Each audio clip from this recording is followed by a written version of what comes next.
قربانی جو لفظ ہے اسی سے ایک بات مفہوم ہے، جیسے امام راغب اصفہانی نے مفردات میں لکھا ہے کہ قربانی ہر وہ چیز ہے جس سے اللہ کا قرب حاصل ہو۔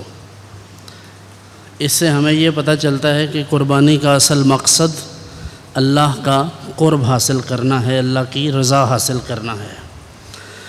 تو یہی اس کا بنیادی مقصد ہے جو ہر وقت ہر شخص کے پیش نظر ہونا چاہیے کہ اللہ کی رضا کے لیے قربانی کی جائے، جیسا کہ اللہ رب العالمین نے سورہ انعام کی آیت نمبر 162 میں ارشاد فرمایا۔ کل آیات اس سورہ کی 165 ہیں، اس کے مابعد صرف 3 آیات ہیں۔ 162ویں آیت میں اللہ رب العالمین نے ارشاد فرمایا، قل ان صلاتی و نسکی و محیای و مماتی للہ رب العالمین۔ محبوب آپ فرما دیجئے کہ میری نماز، میری قربانی، بلکہ میری زندگی اور میری موت ہر چیز اللہ کے لیے ہے۔ یعنی صرف قربانی ہی اللہ کے لیے نہیں، انسان جو بھی عمل کرے اپنی زندگی میں، جو بھی اچھا عمل کرے، وہ اسی غرض سے ہونا چاہیے کہ اللہ مجھ سے راضی ہو۔ اور یقیناً اگر یہ بھی کہہ لیا جائے کہ اللہ اور اس کا رسول مجھ سے راضی ہوں تب بھی کوئی حرج نہیں، کیونکہ اللہ کی رضا جناب محمد الرسول اللہ صلی اللہ علیہ وسلم کی رضا میں ہے۔ اس لیے یہ نہ سمجھنا چاہیے کہ حضور کی رضا اللہ کی رضا نہیں ہے، یقیناً حضور کی رضا اللہ کی رضا ہے۔ جس سے نبی کریم صلی اللہ علیہ وسلم راضی ہوئے اس سے اللہ راضی ہو گیا۔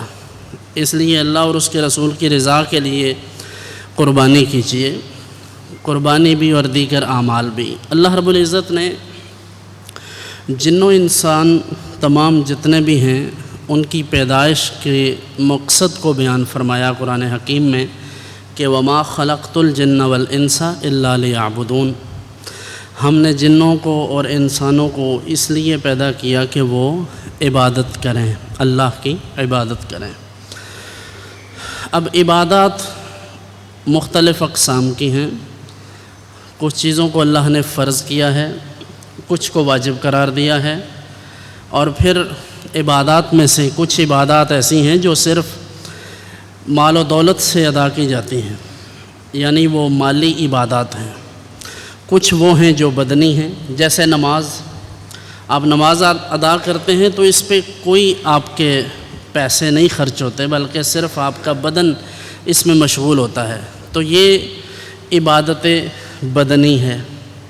زکوٰۃ ادا کرتے ہیں تو اس میں آپ کے جسم کو مشقت نہیں کرنا پڑتی، بلکہ صرف آپ کا مال خرچ ہوتا ہے، تو وہ عبادت مالی ہے۔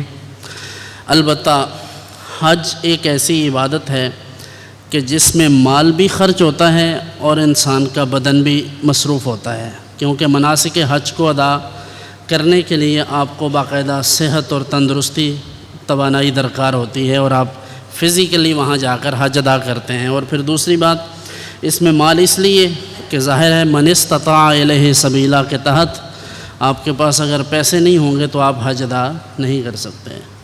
اسی طرح قربانی بھی ان عبادات میں سے ہے جو مالی عبادات ہیں، یعنی آپ کا مال، جس طرح زکوٰۃ فرض ہے صاحب نصاب پر، اسی طرح مالک نصاب پر قربانی بھی واجب ہے۔